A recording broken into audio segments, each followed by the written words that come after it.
Hi, everyone. I'm going to give it just another few seconds to allow a few others to jump on, and then we will go ahead and get started.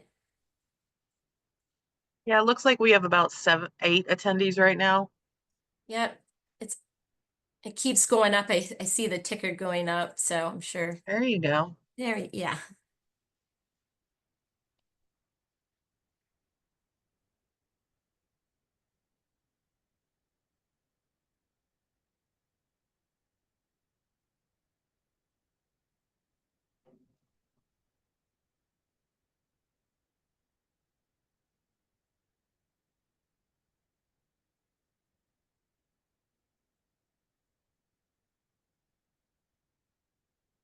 So Dr. Curry, we will go ahead and get started. I feel like we need some like intro music or something to go ahead and get us started that we should have had playing. But Right. thank you so much for joining us today, everyone, with Dr. Curry here for our Evolving Standards Student Success and Strategic Planning Takeaways from HLC 2025. We're going to start by doing some introductions. So just as a quick intro, because I'm going to be the MC today, Dr. Krista Curry is the star of the show. But a little bit about me, I have been in education for my entire career. I started on the K-12 side of the house as a special education teacher, did some in the administrative side of K-12, and then went into education technology. But I'm about 25 years in, so have been in education for quite a long time and watched the evolution as it has changed drastically during that time. I am joined by Dr. Krista Curry, who I'm going to give a chance to introduce herself to everyone on the call today.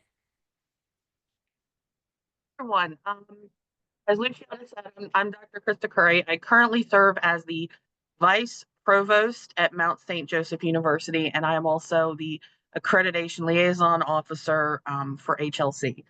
I have been here at the Mount, as we like to call it, for 17 plus years. I started off as faculty in the chemistry department and then worked my way up to administration. As the vice provost, I currently supervise all of the academic support functions of the house. So I don't directly supervise faculty, I supervise everybody else under the provost umbrella. Awesome. Again, thank you so much, Dr. Curry, for joining us today for this discussion. So, Dr. Curry and I both had a chance to attend the HLC conference in Chicago. About a little over a month ago now. And it seems like a whirlwind. I know April between like getting ready for commencement and then gearing down to the summer, it's so busy. So when we were able to attend that conference, we both learned a lot and had a chance to meet and discuss some things, and we're talking about how much we were able to learn from this conference. And it might be good to have a conversation and invite others to join on what were the takeaways, especially with the new criteria coming this year. I know that that is top of mind for everyone. So Dr. Curry is going to talk about what key takeaways that she found from the conference right now around the new criteria. We encourage everyone to chime in, type in the chat, raise your hand, like let us know if you have questions, or even want to comment or your view from it if you were at the conference or if you weren't and want additional clarification. Please make this conversational and chime in for us there. Right, absolutely. And so, something that would be helpful for me, because again, I really want to make this beneficial for everybody, is if you wouldn't mind in the chat, just saying, who you are, where you're from, and then I'm curious as to where folks are in the HLC process. Are you new to HLC? Are you considering moving to HLC as an accrediting body? Are you like we are? Getting ready to do a reaffirmation with the new standards. So anything that you can provide to us in the chat would just be helpful as I'm thinking about my comments and what to say. So um, if you wouldn't mind doing that, that would be great. And then, yeah, so takeaways from HLC. let's start with, boy, is it an exciting time to be in higher education. And what that really is a way of saying that there's a lot of chaos, there's a lot of things changing, and I've had enough coffee today to deal with it. So, exciting time in higher ed. Lots of external factors, as I'm sure everybody knows, between changing political landscape, questioning of higher education and its value, decreasing number of students, and then dealing with the significant learning loss we're seeing from COVID. So there's all kinds of things going on. And in response to that, and also because HLC is mandated to look at their criteria every so often, uh, we've got new criteria, we've got new standards. So I have the opportunity to do our 4-year review with the previous criterion, and then I'm prepping our team for our 10-year review with the new criterion. So when I went to HLC, a lot of what I was looking at is how are these criterion different than the old ones? And so just looking at things globally, they don't look that drastic to me. I think a lot of it is a reorganization. And so if you've had experience with HLC in the past, there were 5 criterion.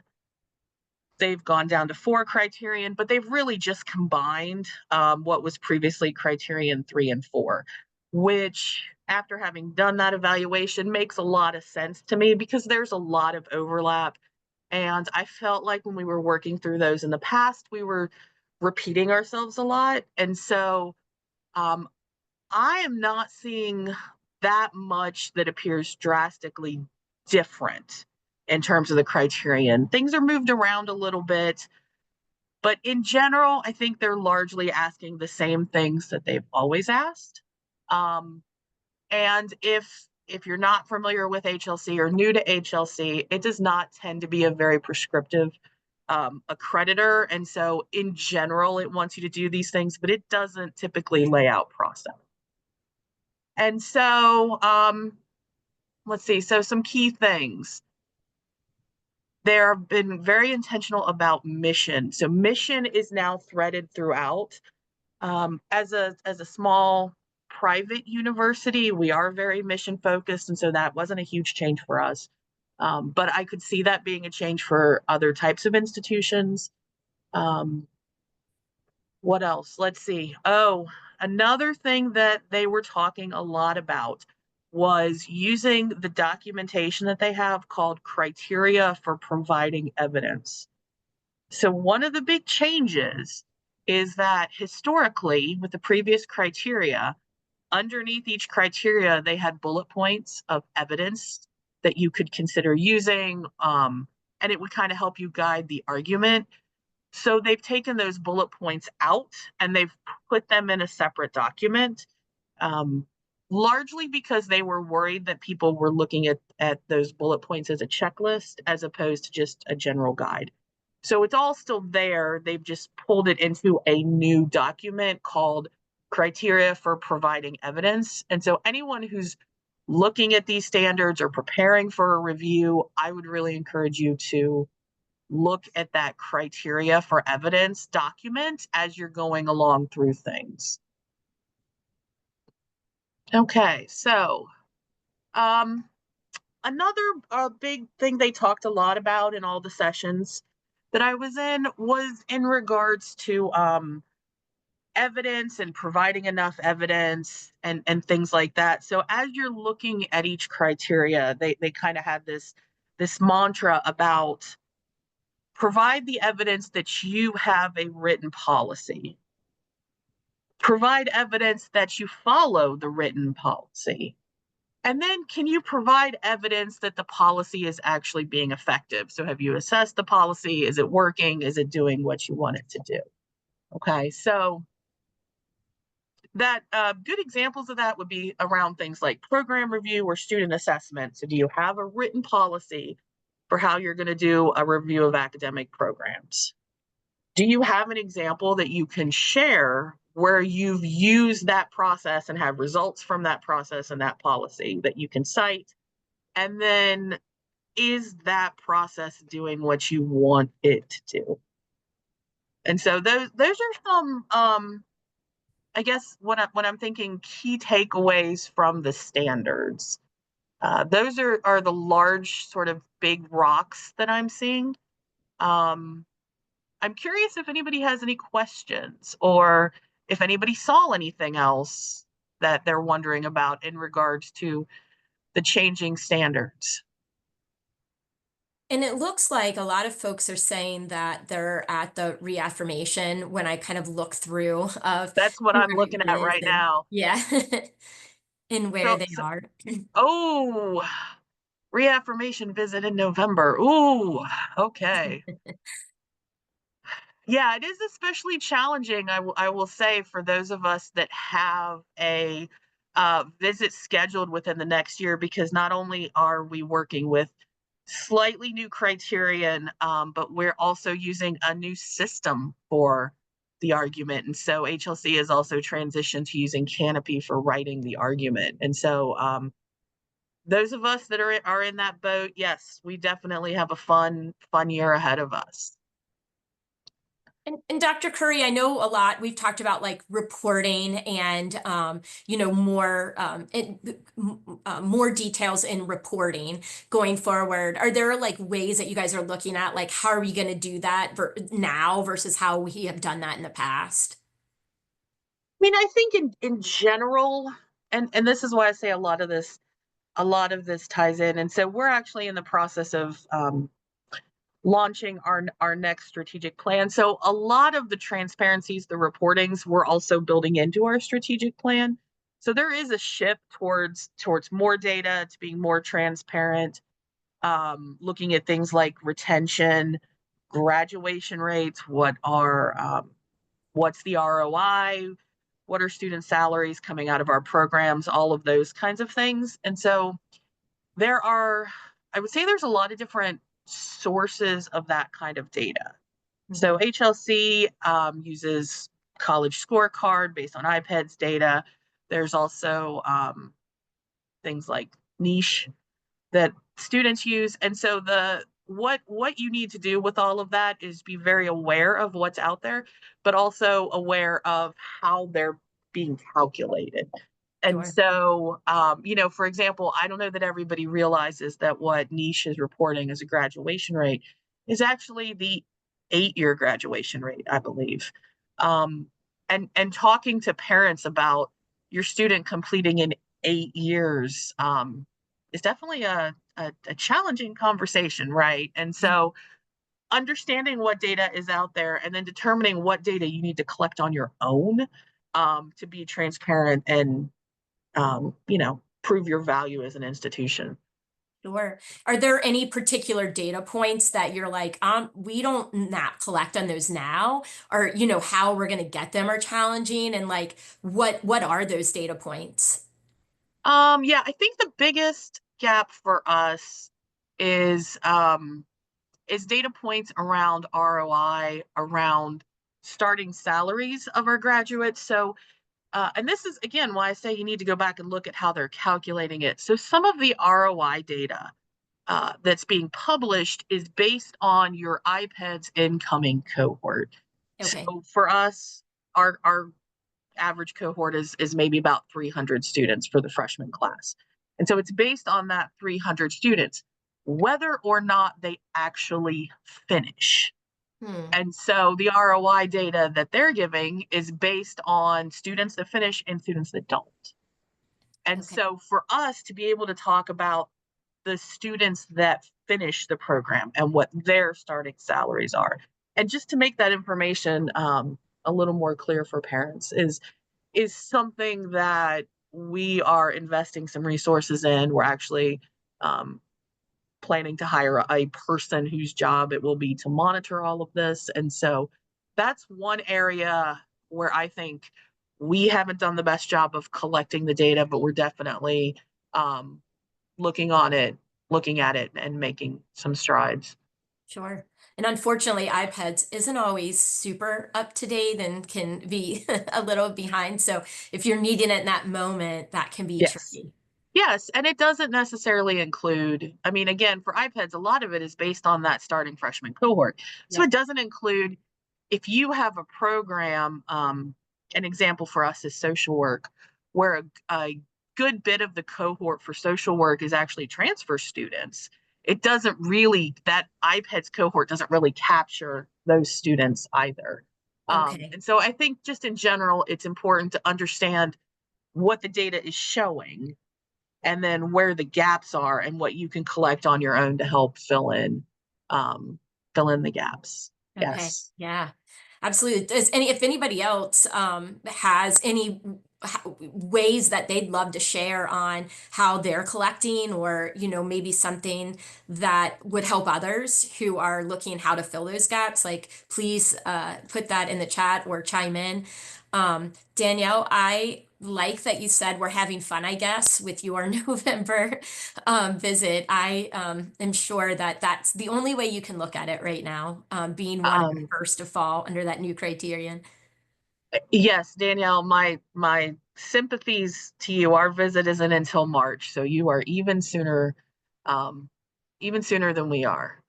Yeah. I do see a question from Wayne. Do you see an increased emphasis on co-curricular assessment? I did not see necessarily an increased emphasis on co-curricular assessment.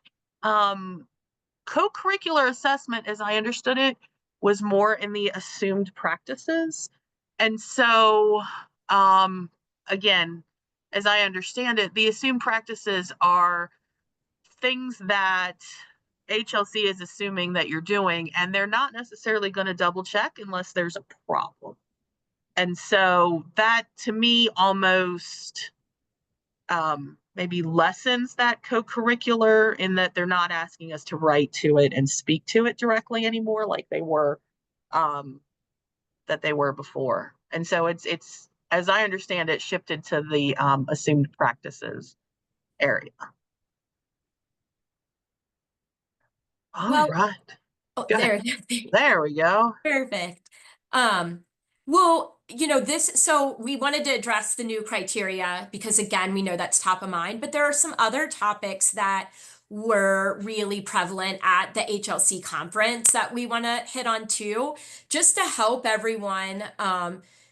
I would love to be able to put up a poll here and kind of find out where everyone is.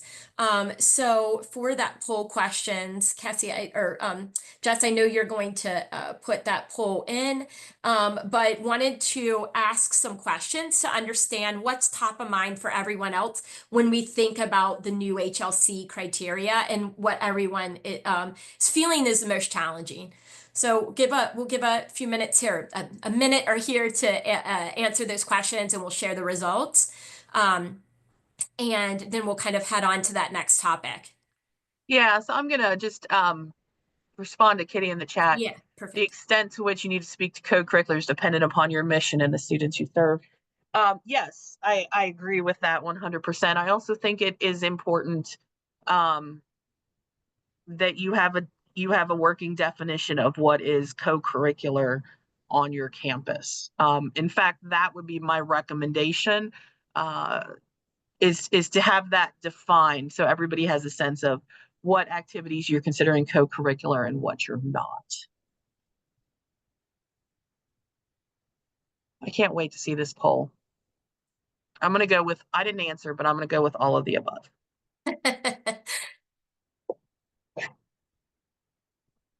Yeah, especially as you have yours coming pretty soon in March too, I'm sure that feels like all of these things.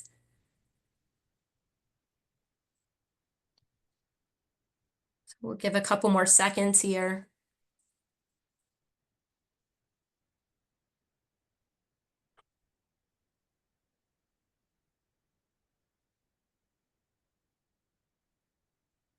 Right, we're gonna, You're going to hit it.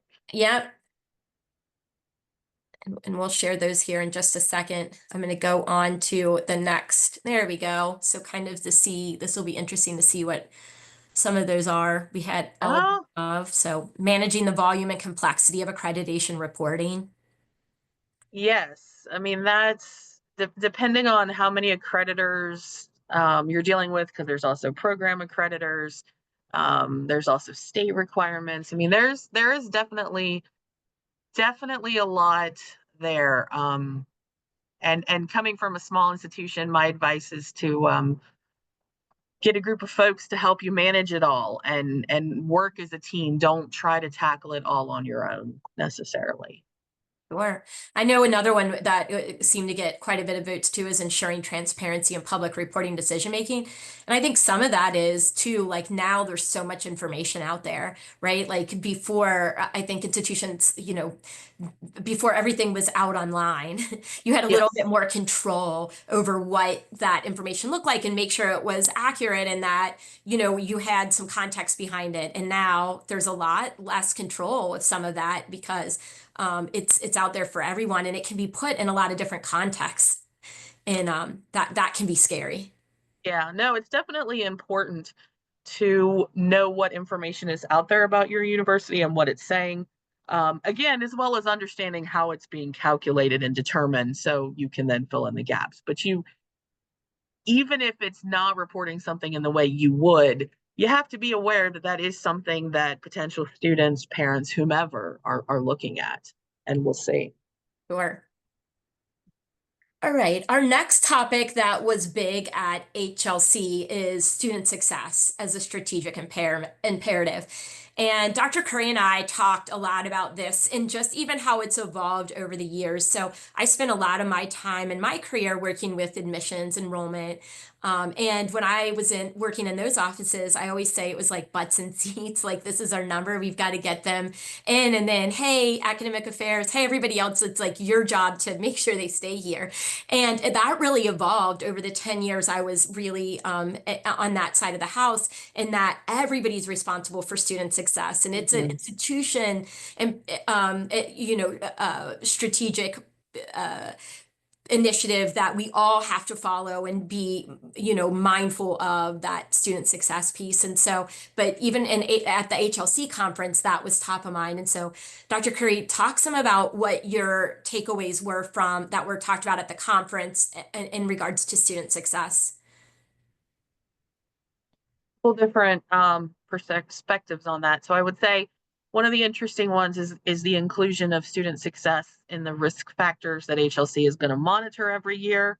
So not only are they kind of keeping an eye on finances, but if your student success, if your retention, your graduation rates dip to a very low point, they're going to ask you to speak to that aside from your regular cycle of reviews. And so I thought that was very interesting. I think it's timely and useful to do that, and for everybody to be looking at those numbers.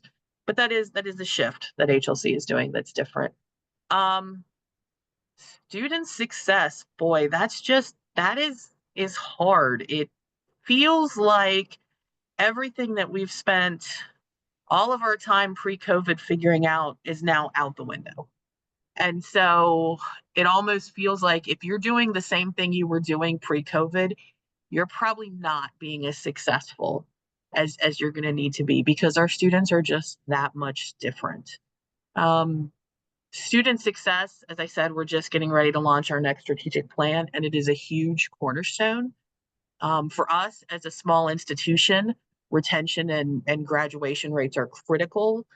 It isn't reasonable for us to expect to suddenly recruit a lot more students. And so we're not going to grow enrollment by growing a larger freshman class necessarily. Um, the way we'll grow enrollment is by retaining and graduating that freshman class. So a lot of the student success stuff that we work on, and my team is probably tired of hearing me say this, is more about coordinating the efforts between populations of people. So the Mount where I work is a very small campus, and the people who work here are very interested in having those one-on-one student interactions and fostering student success. The problem for us, I think, historically, is that we haven't done a great job of communicating between groups.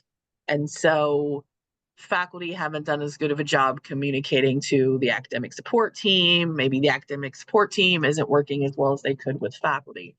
And so while I think we're all doing great things to support student success, I don't know that it's for us as well coordinated as it needs to be. And so that is sort of the strategic direction that we're going is increasing our coordination in that area.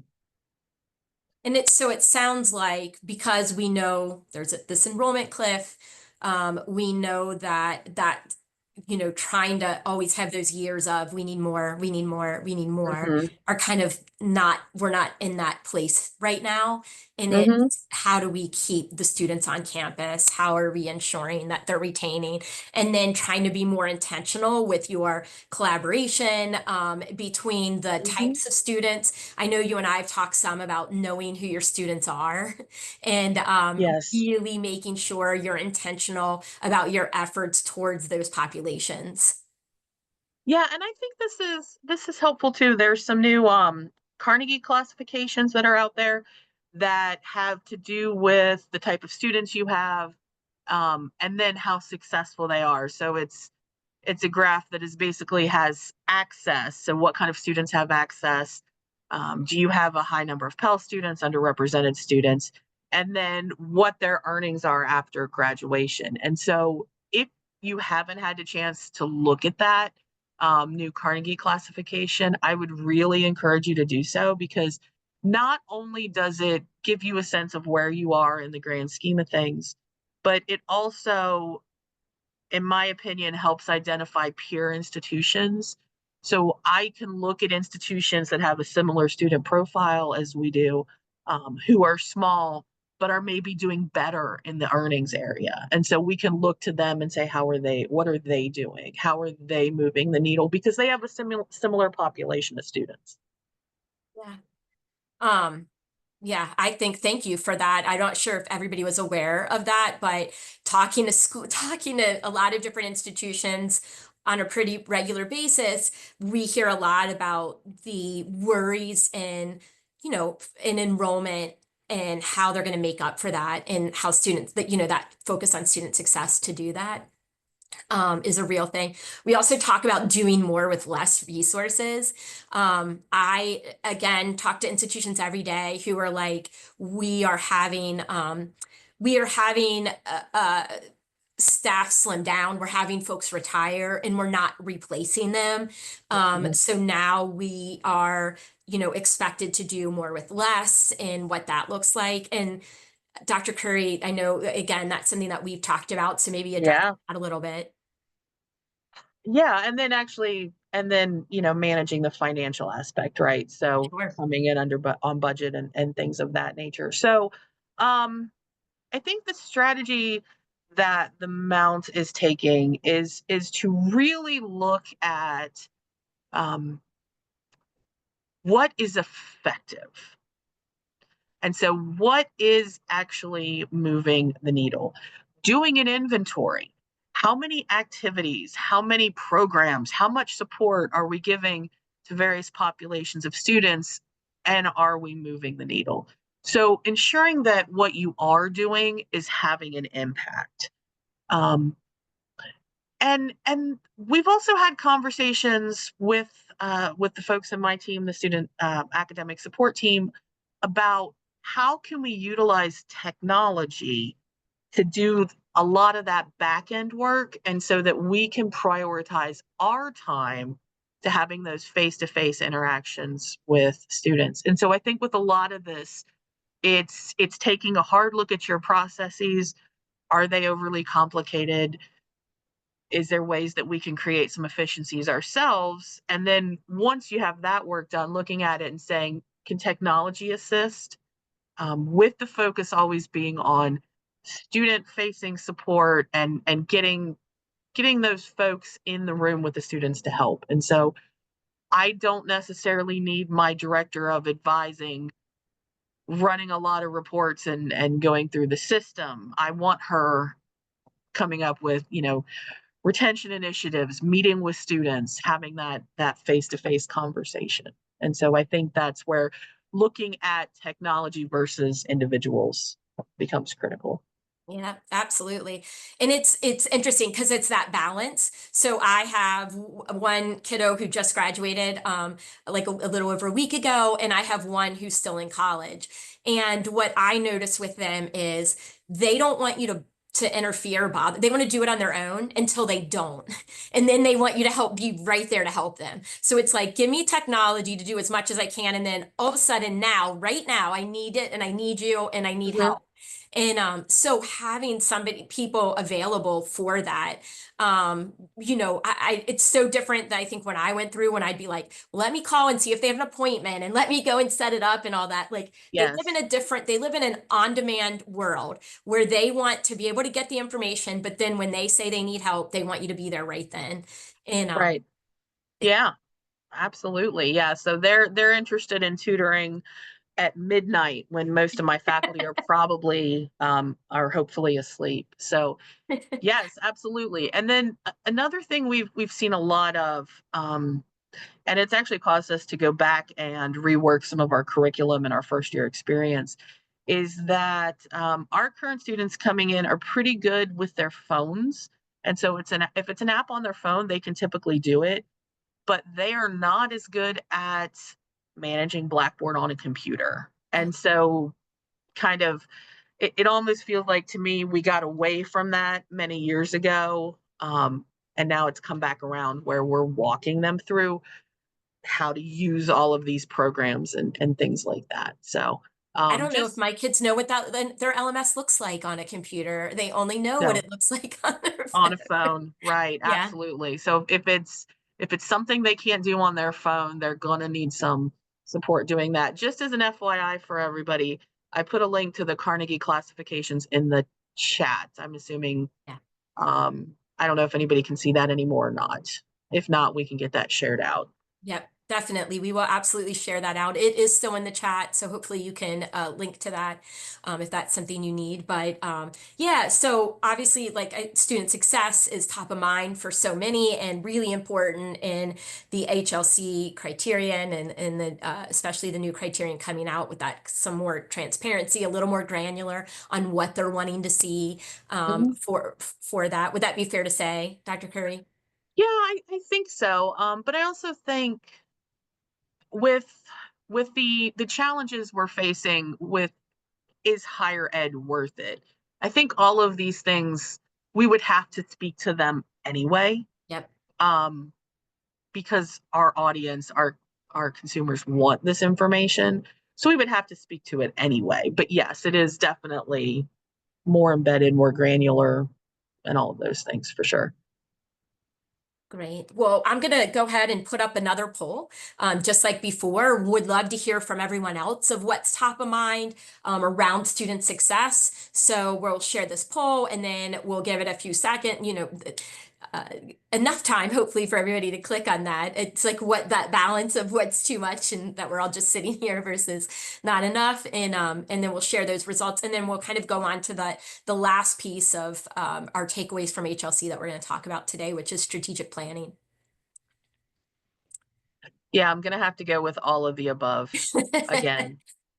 Is there Again any for me. particular one that like maybe stands out to you a little bit more? I felt like all of the above was for all of them is pretty timely, but I didn't know if there was any that I mean, I do think we're supporting the students with the non-academic challenges. And so, one of the things I heard in one of the sessions that I found interesting is the way that they were defining adult students. And so the presenters were defining adult students as students who have adult responsibilities.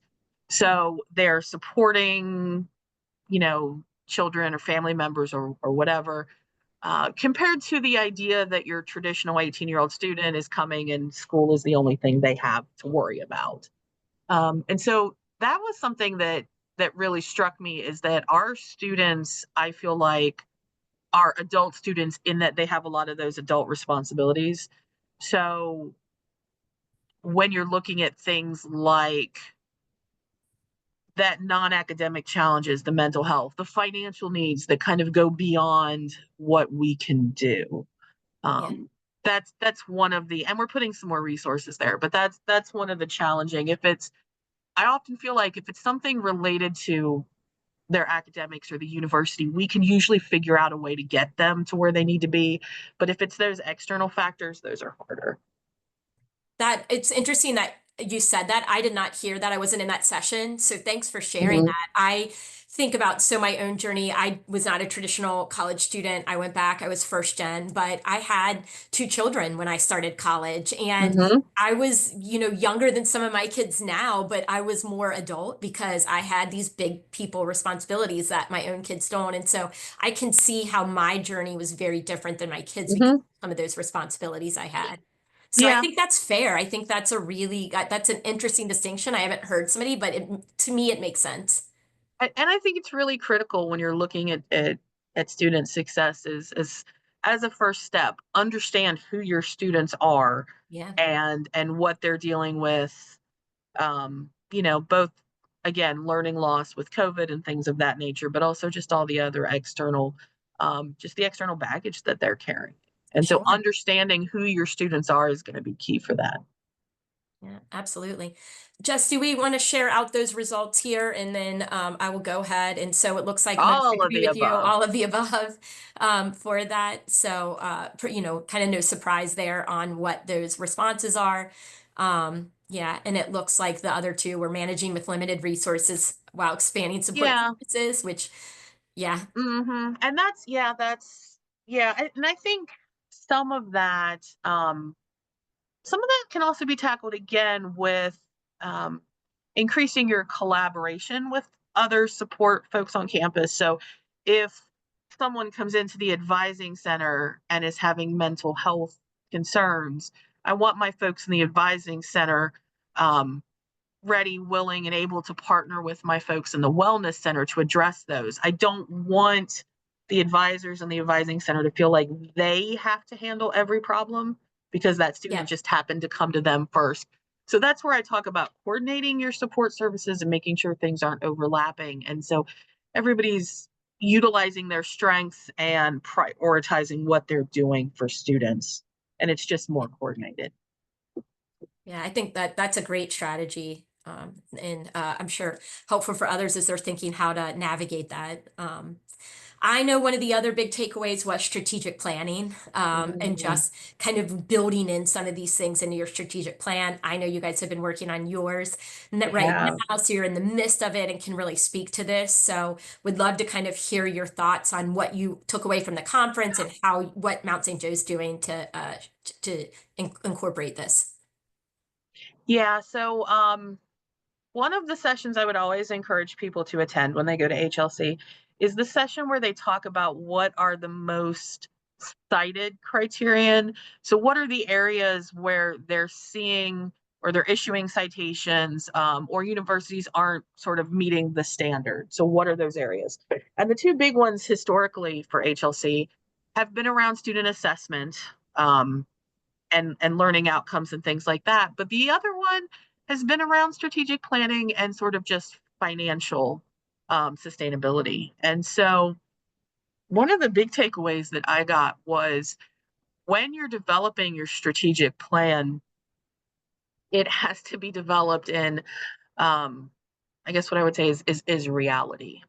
And so if you're developing a strategic plan that involves increasing your freshman class, for example, then you need to speak to how you're going to do that with the declining student population and with everything going on. If in your strategic plan you're going to double the size of your endowment, then there really should be strategies that make that a realistic goal. And so I think that's a lot of what kind of HLC is looking at when you combine budget and strategic planning is, does your strategic plan make sense for who you um, are the goals, I don't want to say achievable because you always want to stretch, right? But I guess I'd go back to realistic. um, Given who your students are and what's going on in your state, in your area, and things like that. Um, so that's, and we used a whole lot of data. So when we did our strategic plan, we talk to a lot of people. Our president likes to lead all of our conversations about our strategic plan with the fact that we solicited input from more than 1,000 individuals to contribute to it. So it's really important to get perspectives from everybody involved and make people feel like they are really a part of it so that they can help you achieve it. Yeah, and having worked with institutions before COVID, during COVID, and after COVID, it feels like three different distinct phases.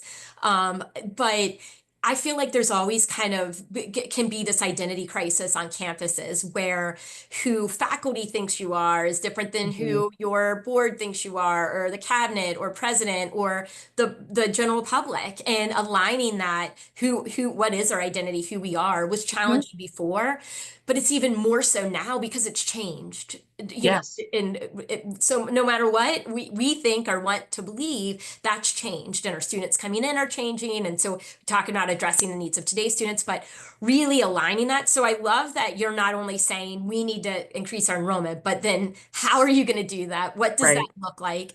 Because I think that's easy to say, and a long time ago, people would say that in kind of in a general term, but it's more Mhm. important than ever to define that. It is. And I mean, I've been a part of, oh, this is probably the third or fourth strategic plan I've been a part of. And so this is the first one that I really feel like fits who we are. And so I think that's important to what you said about understanding who you are as an institution. The other strategic plans, they weren't horrible strategic plans, but they maybe didn't quite fit with who we are. Yep. Um, and I've heard a lot of that when I talk with other folks about our strategic plan. Is finally we have one that seems to align with who we are and our mission and all of those things. And so I think that's really important and a really good place to start when you're working on developing strategic planning. Absolutely. And I think that's wonderful. And I think a lot of folks want that. It's hard to always get everyone who's involved in strategic planning to align with that. Yeah. So, what a special thing that you guys were able to do that, because I think that's really challenging. Um, Well, I'll tell you the secret. You'll like this. So when we did our big internal launch of the new strategic plan, we invited everybody on campus and we had free ice cream. So we had really good attendance, maybe because of the free ice cream, but we had really good attendance and support. So you can do a lot with free ice cream. I mean, I always say Cincinnati's an ice cream town. I mean, home of We are. Creators and UDF and Putz's on the west side. So we have all these great ice We cream. do. No, ice cream. Yeah, that was great. Great idea. For anyone else out there looking at how to up attendance, bring the ice cream. Bring ice Um, cream. I also think using data, like, really, I talk every time I talk to an institution, I talk about being data rich but data blind. Institutions have Mhm. all this access to really good data. Sometimes it can be really hard to find. It can be really hard to aggregate it and like, well, what does that mean? How is it actionable? But if you can find ways to get that data and really figure out what does it mean and Mhm. how can we use it to build our strategic plan and drive decisions, that's really good. And what were some ways? I heard you say 1,000 people that you guys asked. Are there any other things you did that you felt were different this time as using that data to drive those decisions? I mean, we did spend a lot of time trying to understand who our students are. So looking at our student survey data that we have, Nessie and Bessie student surveys, which are student engagement surveys that are pretty common, and just really trying to understand who our students are. That was a big one of what we did. And we have also, even as the strategic plan has been developed, we're going back and saying, okay, what kind of data do we need to collect on a go forward to Yeah. make sure that we're meeting our goals and what are we looking at? And so that's a lot of where we are right now, is determining what kind of data we need to be looking at. And again, understand what's already out there, what it's saying, what it's not saying, but in particular, what its limitations are, what the gaps are, so that you can determine what data you need to collect as an institution to fill that gap. Yeah. Defining what is good right? And then, and how are we going to measure that? I think those Yes, are, it's easy to write it on paper, but then having those, it is. those It parameters is is. what I mean, if you're matters. looking at ROI is it's important. It's critical. Some of the data that's out there that you can Google, as my children like to say, Google up. Um, Again, it's looking at 8-year graduation data. It's looking at salary data for the whole freshman cohort. So even the students that didn't finish. So again, one of our goals, or one of the big data piece that we're looking for, is doing a more thorough job of collecting, for example, starting salaries of our graduates. And so we can say, okay, but everybody who actually completed, here's the average starting salary. And so just again, understanding what's out there, what it means, what it doesn't, and what additional information can you gather to kind of better sell your institution. Sure. Well, that kind of last thing is to look at what's the biggest challenge you face with strategic planning today, to ask this. And then this is kind of, as we're getting here, if there's anything else like that you feel like we missed in this polling question, make sure you put that in the chat, of what's top of mind for you right now. Jess, I don't know if you're able to initiate that poll here for this last one, and we'll gather what those results look like for everybody. Sure. And any questions in the chat, happy to answer them. I always say, like, from being a teacher for so long, like, either we're doing a really great job and like everything we're saying makes perfect sense, or maybe we've lost some toes, or when to have that kind of that chat back. But would love to hear kind of what everyone is, if there's any questions now that we've kind of covered a few different topics here, um, from student success to strategic planning to just that new criteria. Yeah, as a faculty member, when I can't see people's faces and eyes, it's very challenging. Yeah, for sure. Now, looking at this poll, um, gosh, interesting. I do think there's actionable, like keeping plans actionable is an interesting thing. And I guess I would go actionable and realistic. Yeah. And that's something, we see here at Course Dog, kind of working on assessments, and some of that piece is that one of the big things we wanted was, how do we make an assessment, when we're evaluating and doing assessment, how do we make it not just a plan on paper, but how do we actually assign Hmm. the action items to it so we do something about it? Hmm. And I think that's exactly for a strategic plan, just the same. Yeah, absolutely. Give it a few more seconds here.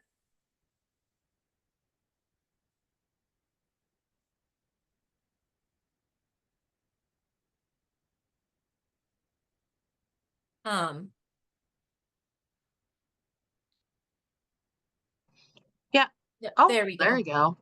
Yes. I wonder if I'm skewing the polls. Oh, or maybe kind of like what we're talking about right now. That's top of mind because we've just been talking about it, Right. and all of the above others. So somebody said other. I'd love to see if they share that in the chat, if you're willing to kind of step up and do that or not. And if not, no worries too. Um, but I will, Yeah. There's a lot going on in internally, externally, all over the place. yep.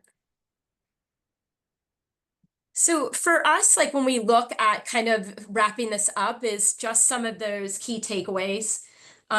So accreditation and strategy are more intertwined than ever. Uh, Student success must be holistic and data informed, and then strategic plans must be adaptable, realistic, and action driven. And Chris, I'm going to let you kind of finish out and talk about some of these last takeaways here.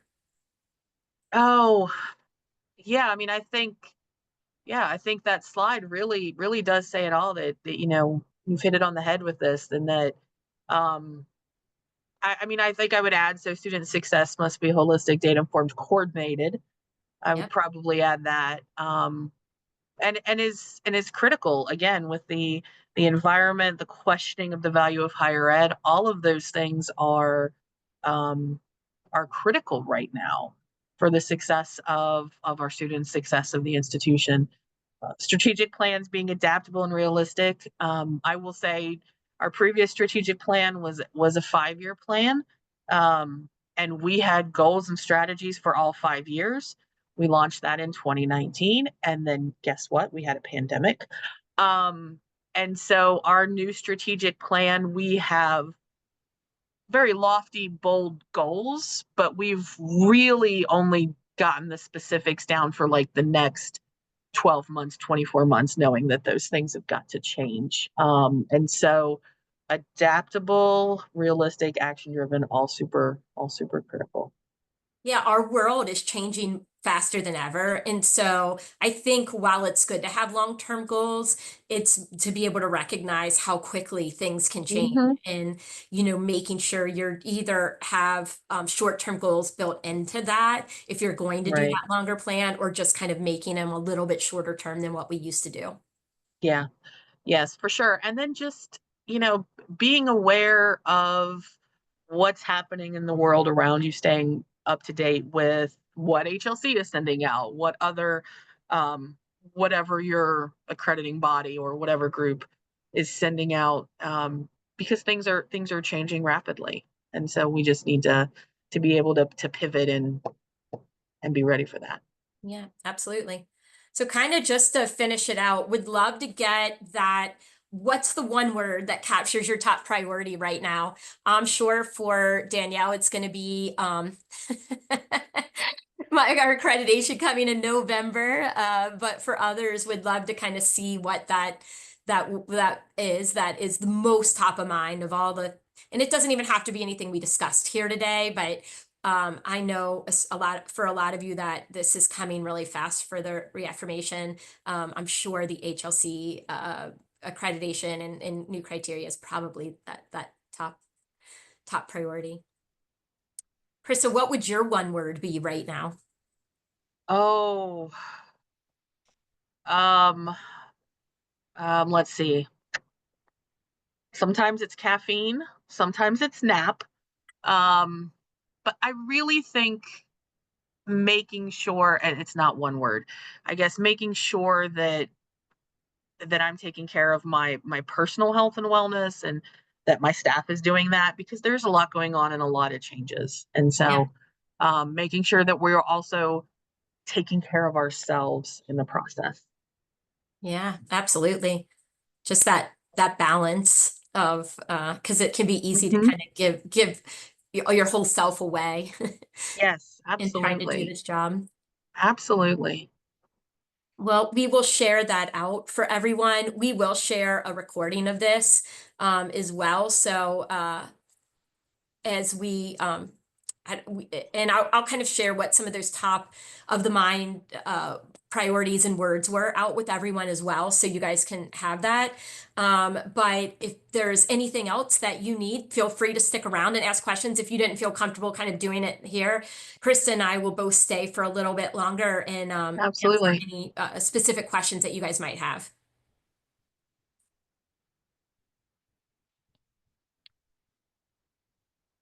Yeah, thank you. Now I'm going to go ahead and just stop this recording so that if anyone wants to ask questions and they don't want it to be on there, we can definitely do that. I think if I can